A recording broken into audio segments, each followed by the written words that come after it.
আচ্ছা, প্রথমে তোমাদের সাথে একটা জিনিস শেয়ার করে দিই। মূলত যারা যারা তোমরা 11-12-এ ভেরিফিকেশনে গেছিলে তোমরা সবাই জানো, বাট যারা 9-10-এ তোমরা ডাক পেয়েছো, ঠিক আছে, ভেরিফিকেশনের জন্য কি কি লাগবে এই এই পিডিএফটা তোমাদের গ্রুপে আমি পাঠিয়েছিলাম, বাট অনেকেই তোমরা জানার চেষ্টা করছো যে কি কি নিয়ে যেতে হবে, ঠিক আছে। তো সেই জিনিসটা আগে তোমাদের সামনে একটু আমি ভালো করে ডিসকাস করে দিই, কারণ অনেকেই কনফিউশন মানে করছে বা অনেকেরই সমস্যা হচ্ছে। সংক্ষেপে বলে দিচ্ছি। দেখো, তোমাদের যে দুটো জিনিস এখানে বলা রয়েছে, দেখো প্রথমে যেটা উপরে দেওয়া দেওয়া রয়েছে এটা হচ্ছে তোমাদের অরিজিনাল, আর নিচে যেটা দেওয়া রয়েছে এটা জেরক্স কপি, ঠিক আছে, জেরক্স কপি। অর্থাৎ তোমরা অরিজিনাল কি কি নিয়ে যাবে আর জেরক্স কপি কি কি জমা দিতে হবে। তো প্রথমে তোমাদেরকে অরিজিনালের কথা বলে দিচ্ছি। দেখো, যেমন 1 নম্বরে দেওয়া আছে, দেখো, ওয়ান ফটো আইডি প্রুফ, ঠিক আছে। তো এটা তোমরা নিশ্চয়ই জানো, যখন তোমরা ইন্টিমেশন লেটার ডাউনলোড করেছো ওখানে লেখা ছিল যে ভোটার কার্ড অবলিক তোমার আধার কার্ড কিংবা প্যান কার্ড, ঠিক আছে, মানে যে কোনো একটা, মানে সবগুলো নয়, অনলি ওয়ান, যে কোনো একটা। আচ্ছা, 2 নম্বর দেখো, মাধ্যমিকের অ্যাডমিট কার্ড, এমপি মানে মাধ্যমিকের অ্যাডমিট কার্ড, ঠিক আছে। আচ্ছা, 3 নম্বরে লাগবে কি, ক্লাস বা কাস্ট সার্টিফিকেট, ঠিক আছে। এবারে এখানে একটু আলোচনা করার বিষয় রয়েছে, আমি তোমাদেরকে বলে দিই। যারা তোমরা ওবিসি এ থেকে বিতে ট্রান্সফার হয়েছো বা বি থেকে যারা এতে ট্রান্সফার হয়েছো, ঠিক আছে, বর্তমানে যে সার্টিফিকেটটা রয়েছে সেটাও নিয়ে যাবে, প্রিভিয়াস যেটা ছিল সেটা নিয়ে যাবে। ধরো কারোর কারোর ক্ষেত্রে এমন হয়েছে যে অরিজিনালটা দিয়ে দিতে হয়েছে এসডিওতে, তাহলে তোমার কাছে জেরক্স কপি পুরোনো যে ওবিসি সার্টিফিকেটের ছিল সেটা নিয়ে যেতে হবে। ওকে, এটা মাথায় রাখবে, নিয়ে যেতে হবে কিন্তু, নাহলে কিন্তু সমস্যা করছে, ঠিক আছে। তো অতএব হচ্ছে কি, তোমার রিসেন্ট যে কাস্ট হয়েছে তার সার্টিফিকেট তো নিয়েই যাবে, তার সাথে সাথে প্রিভিয়াস যারা তারাও নিয়ে যাবে। তো এখানে আরেকটা জিনিস বলি, ধরো ইডাব্লিউএস, ইডাব্লিউএস এর ক্ষেত্রে ধরো তোমার রানিং যে সার্টিফিকেট সেটাও নিয়ে যাবে, যদি তোমার আগের ইয়ারের যদি সার্টিফিকেট থাকে সেটাও নিয়ে যাবে, সুবিধা হবে, ঠিক আছে, দেখাতে সুবিধা হবে। আচ্ছা চলো, 4 নম্বর রয়েছে, দেখো, পিজি মার্কশিট সার্টিফিকেট। এবারে দেখো এখানে পিজি লেখা আছে, ধরো যারা 9-10-এ বসেছো, তো তাদের ক্ষেত্রে তারা ধরো পিজি তার করা নেই, পোস্ট গ্রাজুয়েশন করা নেই, তার ইউজি করা আছে, তাহলে ইউজির সে মার্কশিট, ইউজির সে সার্টিফিকেট। তাহলে এখানে যারা হাইয়েস্ট ডিগ্রি দিয়ে রেখেছো যে কোনো একটা, যারা যারা হাইয়েস্ট ডিগ্রি মানে যারা পোস্ট গ্রাজুয়েশন করা আছে, সেই পোস্ট গ্রাজুয়েশনের মার্কশিট আর সার্টিফিকেটটাও দুটো নিয়ে যাবে, ঠিক আছে, অরিজিনাল কথা বলছি। 5 নম্বরে আছে, দেখো, বিএড মার্কশিট সার্টিফিকেট, মানে বিএড এর তোমার মার্কশিট আর বিএড এর সার্টিফিকেট। তাহলে মার্কশিটটা মানে কি, দেখো তোমাকে ফাইনালটা দেখবে, কিন্তু তুমি প্রত্যেকটা ইয়ারের মানে সেমিস্টারে, ঠিক আছে, সেগুলো নিয়ে যাবে, রাখবে সঙ্গে করে, ঠিক আছে। মানে বিএড এর মার্কশিট মানে যতগুলো মার্কশিট আছে নিয়ে যাবে, কিন্তু ফাইনালটা দেখবে, বাট তুমি রাখবে, সবগুলো রাখবে। আচ্ছা, 6 নম্বর দেখো, NCT approval for that particular session or year. দেখো এইটা নিয়ে অনেকেরই সমস্যা হচ্ছে। এটা নিয়ে সমস্যা হওয়ার কারণ কি আমি বলে দিচ্ছি, যে এই যে এনসিটি মানে অ্যাপ্রুভাল মানে কি, দেখো এটা মানে তোমার এনসিটি সার্টিফিকেট নয়। অনেকে তোমরা হয়তো এনসিটি সার্টিফিকেট বার করেছো, সেটা তো রাখবেই সঙ্গে করে, কোনো অসুবিধা নেই। দেখবে প্রত্যেকটা বিএড কলেজ সে অ্যাপ্রুভাল পায় এনসিটি থেকে, যে বিএড সেই ইয়ারে সে পারমিশন পেয়েছে কিনা। তো দেখবে এটা তোমরা ওই কলেজের ওয়েবসাইটে পেয়ে যাবে, না পেলে তোমরা যে কলেজ থেকে বিএড করেছো যোগাযোগ করবে, সেখান থেকে তোমরা পেয়ে যাবে। আচ্ছা, 7 নম্বর কি আছে, এবার আছে, দেখো, রেকমেন্ডেশন লেটার ফর এসএসসি। এটা তোমাদের জন্য সবার জন্য নয়, যারা হচ্ছে কি টিচার, ঠিক আছে, যারা মানে মূলত যারা হচ্ছে কি এক্সপিরিয়েন্স নিয়ে জয়েন করেছে, যারা টিচার তাদের জন্য লাগবে, যারা ফ্রেশার্স তোমাদের জন্য নয়। আচ্ছা, অ্যাপ্রুভাল অফ ডিআইএস, এটাও তোমাদের জন্য নয়, ঠিক আছে, ডিআই থেকে হচ্ছে কি অ্যাপ্রুভাল কপি, এটা লাগবে। আচ্ছা, আমি বলে নিই, তারপরে যদি কারোর কোশ্চেন থাকে জিজ্ঞাসা করবে, ঠিক আছে, আমি আগে বলে নিই। 9 নম্বর আছে, দেখো, রিলিজ বা তোমার হচ্ছে কি এলপিসি ইফ এনি যদি থাকে। আচ্ছা, ট্রান্সফার অর্ডার যদি থাকে, ঠিক আছে, যারা এইগুলো কিন্তু মানে এই যে 7 নম্বর, একটু মিউট করে দাও বাবা, কি এটা আনমিউট করে রেখেছো। আচ্ছা, 7 নম্বর থেকে তোমার 13 নম্বর পর্যন্ত দেখো, তোমার তোমার হচ্ছে কি substantive post document, last pay slip, ঠিক আছে, এক্সপিরিয়েন্স সার্টিফিকেট, এগুলো কিন্তু মানে লাস্ট যেগুলো আছে, দেখো আমি এখানে ব্র্যাকেট দিয়ে দিয়েছি, এগুলো কিন্তু তোমার 7 নম্বর থেকে 13 নম্বর পর্যন্ত, এগুলো কিন্তু যারা ইন সার্ভিস তাদের জন্য হয়েছে। তাহলে আশা করি তোমরা যারা ফ্রেশার্স তারা বুঝতে পারলে। এবার দেখো জেরক্স কপি কী কী লাগবে। তাহলে তোমার যেটা ইন্টিমেশন 2 কপি বার করবে, ঠিক আছে, যখন তোমার ভেরিফিকেশান আসবে তার আগে ওয়েবসাইট থেকে তোমার রোল নাম্বার দিয়ে তুমি তোমার হচ্ছে কি ইন্টিমেশন লেটার ডাউনলোড করতে পারবে। আচ্ছা, অ্যাপ্লিকেশান ফর্মটা কি না, তোমরা যখন ফর্ম ফিল আপ করেছিলে দেখবে ওই সময় তোমরা যে অ্যাপ্লিকেশান করেছিলে সেই অ্যাপ্লিকেশান ফর্ম, এটা তোমরা যারা তোমরা বার করে রাখোনি রিসেন্টও করা যাচ্ছে, তোমার আইডি দিয়ে তুমি প্রবেশ করলে দেখবে ওখানে ডাউনলোড করা যাচ্ছে, ওটা প্রিন্ট করে নিলে। আচ্ছা, 1 ফটো আইডি প্রুফস, এই যে যেটা তুমি অরিজিনাল দেখিয়েছো, আধার কার্ড, ভোটার কার্ড বা প্যান কার্ড যাই হোক, তারপর মাধ্যমিকের অ্যাডমিট কার্ড, তারপর কাস্ট সার্টিফিকেট, ঠিক আছে, পিজি মার্কশিট, পিজি সার্টিফিকেট, বিএডের মার্কশিট, বিএডের সার্টিফিকেট, এই যে NCT approval for that particular session এটা। আচ্ছা, রেকমেন্ডেশন লেটার, এই যে 9 থেকে হচ্ছে কি তোমার 15 পর্যন্ত, এটা হচ্ছে ইন সার্ভিসদের জন্য। তোমার যারা নতুন আছো মানে যারা ফ্রেশার্স তোমাদের কিন্তু এই 8 নম্বর পর্যন্ত জেরক্স দিতে হবে। বাকিগুলো যারা ইন সার্ভিস তাদের 8 নম্বর প্লাস 9 থেকে হচ্ছে কি 15 নম্বর পর্যন্ত এইগুলো জেরক্স কপি দিতে হবে। এই হচ্ছে ব্যাপার। তো এটা খুবই সিম্পল, এটা তোমাদের গ্রুপে অলরেডি দেওয়া আছে, আগেও আমি বলেছিলাম যখন 11-12 ভেরিফিকেশান শুরুর আগে, ঠিক আছে। এবার তোমাদের যদি কোনো কোয়ারি থাকে তাহলে বলো, নাহলে আমরা আমাদের ক্লাসে প্রবেশ করে যাব, ঠিক আছে। আজকে যা ক্লাস আছে আমরা, হ্যাঁ বলো, একজন বলো। বলছি এই যে এনসিটি এর অ্যাপ্রুভাল লেটারটা, হ্যাঁ আমার কলেজ, হ্যালো শুনতে পাচ্ছি, বলো। হ্যাঁ স্যার, 2009 সাল থেকে আমার কলেজ অ্যাপ্রুভাল পেয়েছে। তো আমি কি 2009 সালের লেটার, তারপরে 2015 লেটার, এরকম সব পরপর নিয়ে নেবো, নাকি যে ইয়ারে আমার ছিল সেইটা নেবো? লেখা আছে তো, দেখো পার্টিকুলার সেশন ওর ইয়ার, তুমি যে সেশনের মধ্যে পড়ছো ওই সেশনে, ধরো সাপোজ তুমি 2010-11 সেশনে বিএড করেছো, তাহলে তুমি এই 2010-11 সেশনের যে অ্যাপ্রুভাল লেটার সেটাই নিয়ে যাবে। বুঝতে পেরেছো? তোমাকে গোড়া থেকে শেষ পর্যন্ত নিতে হবে না, তুমি যে ইয়ারে বিএড করেছো সেই সেশনের যে অ্যাপ্রুভাল লেটার সেটাই নিতে হবে। ওকে, বেশ। আর কারো কিছু ডকুমেন্ট নিয়ে কোনো কিছু কারোর কোয়ারি আছে? এই ডকুমেন্ট সংক্রান্ত কিছু? হ্যাঁ শোনা যাচ্ছে, বলো। হ্যাঁ স্যার, বলছি আমার যে মানে 17-19 করা, তো ওই সময়ের মানে আমাকে যে কপিটা দিয়েছিল এনসিটি অ্যাপ্রুভাল কপি কলেজ থেকে, সেটাতে ওই 17-19টা মেনশন করা নেই।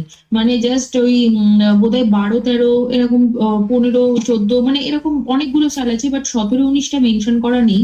আমি আমি আমি বুঝতে পেরেছি, আমি বুঝতে পেরেছি, একটু আমাকে বলতে দাও। দেখো তোমার হচ্ছে কি অনেক অনেক জনের এটা হয়েছে, অনেক জনের কি হয়েছে, যে পার্টিকুলার সেশনে তোমার বিএড করেছো তুমি সেই পার্টিকুলার সেশনে তোমার তোমার অ্যাপ্রুভাল কপি নেই।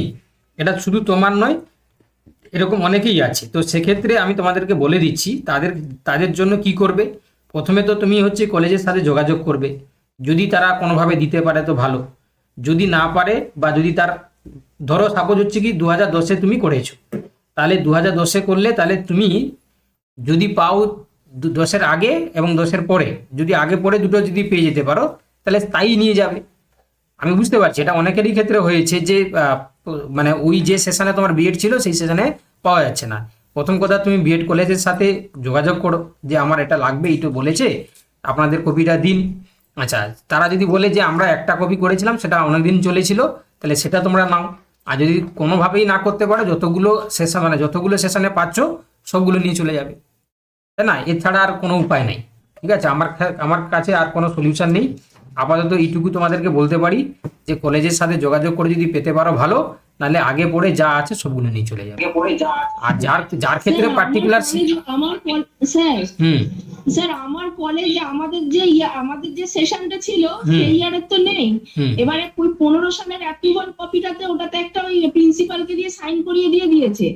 আর এবারে যখন আমি যোগাযোগ করলাম তখন আমায় বললো ঠিক আছে, তোমার যদি মনে হয় তুমি ওয়েবসাইট থেকে, মানে এনসিটির একটা ওয়েবসাইট বললো, ওইখান থেকে তুমি একদম প্রথমেরটা নিয়ে ওটাতে নিয়ে চলে যাও। এবারে ওটাতে কোনো স্ট্যাম্পও করেনি, কিছুই করেনি। না, স্ট্যাম্প অতটা বেশি কার্যকরী নয়। দেখো স্ট্যাম্পটা আছে কোনো কার্যকরী নয়। এনসিটি থেকে যদি হচ্ছে কি তোমার ওর নামটা থাকে, ওটা হচ্ছে কি থাকলেই হবে, ঠিক আছে। ওনাকে যে বলছে না যে ওই পার্টিকুলার কলেজের বিএড মানে তোমার প্রিন্সিপালের কাছ থেকে স্ট্যাম্প দিয়ে সাইন করানো, ওটা না থেকেও বড় কথা হচ্ছে কি ওই ইয়ারে আছে কিনা সেটাই হচ্ছে কি তোমার সার্টিফিকেটে যদি মেনশন থাকে, আর কোনো প্রবলেম হওয়ার কথা নয়, ঠিক আছে। এবারে এই জিনিসটা হচ্ছে, এবারে এটার জন্য আশা করি কাউকে মানে ইয়ে করছে না, ঠিক আছে, মানে বাদ দিচ্ছে না। তবে যে জিনিসটা বললাম আগে পরে যদি যা যা থাকে যেগুলো পাবে সেগুলো থেকে তোমরা করে নেবে। নাহলে আরেকটা যেটা তুমি বললে যে এনসিটি ওয়েবসাইট থেকে যদি পাওয়া যায় ওই পার্টিকুলার সেশনে ওই পার্টিকুলার বিএড কলেজের জন্য যদি পাওয়া যায় তাহলে সেখান থেকে ডাউনলোড করে নেবে। আর প্রয়োজন পড়লে কলেজে গিয়ে একবার প্রিন্সিপালের কাছ থেকে সাইন করিয়ে নেবে, কাজ শেষ। দিলে আর কোনো মানে মানসিক দিক থেকে আর টেনশন থাকবে না, ঠিক আছে। স্যার হুম স্যার ওই প্রিন্সিপালের যে সাইনটা করেছিল ওই আমার ওই এনসিটি অ্যাপ্রুভাল কপি, ওখানে আবার মানে প্রিন্সিপালের যে মানে সাইন করার নিচে ডেটও দেয়নি। তো ওই ডেটটাও কি মানে কলেজকে বলতে হবে যে ডেটটাও ওটা লাগবে বললাম নাকি না, স্যার? ওটা অতটা বেশি মানে কার্যকর নয় যে ওটা যে লাগবে এরকম কিছু নয়, ঠিক আছে। যেটা আমি বললাম তাই করো। ওগুলো বেশি অতটা গুরুত্ব নয়, যে ডেট নেই কেন ওগুলো দেখবে না, তোমার ওই এনসিটি লেটার কপিটা আছে কিনা ওটা জাস্ট দেখবে, আর কিছু না। ওই ডেট আর সাইন আর টাইন স্যার ওগুলো বলছি যে ওই মানে আমি ওই প্রভিশনাল সার্টিফিকেট একটা ওই ইউনিভার্সিটি ওই বাবা সাহেব আম্বেদকর এডুকেশন ইউনিভার্সিটি থেকে তুলেছিলাম, ওটাও কি নিয়ে যাব স্যার? দেখো, তোমার যদি সার্টিফিকেট যদি তুমি পেয়ে থাকো তাহলে তোমার আর প্রভিশনাল লাগবে না, বুঝতে পেরেছো তো। বিএড কলেজে বিএড এর মার্কশিট সার্টিফিকেট পেয়েছি। পেয়েছো, তাহলে আর তোমার প্রভিশনাল লাগবে কেন? প্রভিশনাল তখনই লাগে যখন হচ্ছে কি অরিজিনালটা পাওয়া যায় না, ঠিক আছে। ঠিক আছে, আর বেশি আর এই জিনিস নিয়ে করো না, কারণ আমাদের আজকে ক্লাস আছে, ক্লাস চলবে। হ্যাঁ বলো। স্যার একটা জিনিস বলি, ওই যে এনসিটির কপিটা বললেন না, হুম তো আমার একটা বন্ধু ওর আমার সেম ইয়ারে আমাদের করা, তো ও 11-12 ডাক পেয়েছে। হুম তো ওর ক্ষেত্রে ওই ইয়ারে আমাদের যেটা দিয়েছিল সেটা দেখেই হয়ে গেছে, তা ওর জন্য আর নতুন কিছু লাগেনি। ও বললো। আমি সেটাই তো বলছি যে ওই কলেজটা হচ্ছে কি এনসিটি রেকগনাইজড কিনা জাস্ট হচ্ছে কি থাকলে হবে, ওটা ওই পার্টিকুলার সালে না থাকলেও আগে পরে থাকলে দেখালে হবে। আমি তো সেটাই তো বলছি, বুঝতে পারলে। ওটাকে নিয়ে আর বেশি জলঘোলা করো না, ঠিক আছে। পার্টিকুলার তোমাদের যেটা প্রিপারেশনে ফোকাস করো, ওটা চাপ হবে না, ঠিক আছে। চলো, আর আমরা এটাতে বেশি টাইম দিচ্ছি না, চলো আমাদের আজকে ক্লাস যেটা রয়েছে আমরা সেটা শুরু করছি, ঠিক আছে। হ্যাঁ বলো। স্যার ইন্টারভিউ ব্যাপারে কিছু জানতে পারবেন কিরকম? আজকে আমাদের কাছে যারা ছিল তাদের একজনের সাথেও আমার সাথে মোটামুটি ভাবে যোগাযোগ হয়নি বা নেই আর কি, থাকলে আমাকে জানাতো, তো কেউ নেই, ঠিক আছে। তাও আমি বিভিন্ন সোর্স থেকে হচ্ছে কি খবর নিয়েছি, ঠিক আছে। সেই আগের বারের মতনই হচ্ছে কি যেভাবে হয়েছে এজ ইউজুয়াল। ফার্স্ট হাফের দিকে মোটামুটি করে বেশিক্ষণ ধরেছে, আর সেকেন্ড হাফের দিকে হচ্ছে কি সেই একইভাবে, মানে প্রথমে হচ্ছে কি নিজের সম্বন্ধে জানতে চেয়েছে, সেখান থেকে দু একটা কোশ্চেন, তারপরে টিচিং থেকে সাবজেক্টুয়াল কোশ্চেন, এই জিনিসটা চলছে, ঠিক আছে। এবার পার্টিকুলার কারোর সাথে আমি কথা বলিনি, আমি ভায়া খবর পেয়েছি, আমি পেলে তোমাদের সাথে আমি কথা বলিয়ে দেবো, ঠিক আছে, মানে ওটা তোমাদের জানিয়ে দেবো। চলো তাহলে আজকে যারা যারা স্যার, দেবে। বলছি, হুম যে জুন আছে স্যার, এনসিটি অডিট নিয়ে একটা কথা বলবো হ্যাঁ বলো। স্যার। বলছেন মানে স্টেট ইউনিভার্সিটি থেকে মানে কোন কলেজ থেকে যদি কেউ বিএড করছে হুম তাহলে হুম তার স্যার এনসিটি কপিটা মানে ভালো করে অতটা দেখছেও না স্যার। যেমন আমার তো স্যার চাইও নি একবার, একদম দেখলো যে বাবা স্যার আমি তো এডুকেশন ইউজ করছি আর চাইনি স্যার ওটা। একদম একদম একদম ওটা নন ম্যাটার, কারণ হচ্ছে কি স্টেট থেকে যারা করছে তাদের বেশি দেখছে না, বিশেষ করে আবার যারা হচ্ছে কি তোমার গভর্নমেন্ট যে সমস্ত বিএড কলেজ বা থেকে যারা করেছে তাদের তো শুধু নাম দেখলেই বাকি আর কিছু বলছে না, ঠিক আছে। চলো আর ওটা নিয়ে আর বেশি ঘাঁটো না, চলো আমরা আজকে ডাকবো প্রথম থেকে। হ্যাঁ একটা কথা একটু বলবো স্যার। বলো বলো। যে স্যার সাউদার্ন জোনে আজকে দুজন দিয়েছিল, আচ্ছা তো তারা গ্রুপে বলছিল যে স্যার ইন্টারভিউটা ওরকম 3 থেকে 4 মিনিট মতো নিয়েছে। হুম হুম তো তারপরে যে কোশ্চেন করছে স্যার পুরো মানে একটা ডেমো থেকে করছে না, হুম মানে ওভারঅল পুরো যে মানে Subject. বায়োলজি আছে আর কি, হুম সেখান থেকেই হ্যাঁ বলছে যে মানে বেশি বেশি টাইমটা পুরো ইন্টারভিউতেই নিয়েছে আর কি, এবং ওইটা এবং সমস্ত জায়গা থেকে বলছে যে কোনো ডেমো থেকে ওইভাবে কোশ্চেন করেনি। 2-3 জন ছিল, 2-3 জনই একই কথা বললো। আচ্ছা আচ্ছা, মানে সাবজেক্ট থেকেই কোশ্চেন করছে আর কি, ঠিক আছে। হ্যাঁ হ্যাঁ স্যার। ওকে ওকে, বুঝে গেছি, ঠিক আছে। আচ্ছা চলো তাহলে আজকে হচ্ছে কি প্রথমের থেকে আমি নামগুলো বলে দিচ্ছি, তোমরা পুরো ফুললি প্রিপেয়ার থাকো। প্রথমে তামসা, তারপরে সুস্মিতা রঞ্জিত, তারপর হচ্ছে দেবলিনা, তারপর হচ্ছে শ্রীলেখা, জয়শ্রী, অর্ক, পিঙ্কি, মিজানুর, স্বাগতা, নারায়ণ, প্রভাকর, পুষ্পা, তারপর হচ্ছে তোমার অর্ক তো নাম বললাম, শোভা, মুনমুন আর সুস্মিতা, ঠিক আছে, সুস্মিতা গানাই। আচ্ছা এছাড়া যারা ক্লাস করছো তোমরা, আজকে যারা তোমরা ফুল মানে আজকে কিন্তু demo plus teaching plus interview question যেটা ভাইবা পুরোটাই কিন্তু ধরা হবে। তো যারা যারা আজকে তোমরা প্রিপেয়ার আছো ফুললি, বিশেষ করে যারা 11-12 জন্য যাবে, তোমরা কিন্তু এখানে রেসপন্স করো, এই সিকোয়েন্সে কিন্তু তাদের নাম ডাকা হবে, ঠিক আছে? আর জয়েন করার সাথে সাথে কিন্তু যেভাবে প্রথম থেকে তোমাদেরকে বলা হয়েছিল যে ইন্ট্রোডাকশন থেকে শুরু হবে, একদম পুরো টিচিং দিয়ে শেষ হবে, ঠিক আছে? চলো তামসা শুরু করো।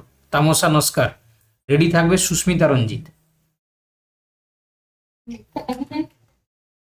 হ্যাঁ শুরু করো। হ্যাঁ আসুন আসুন।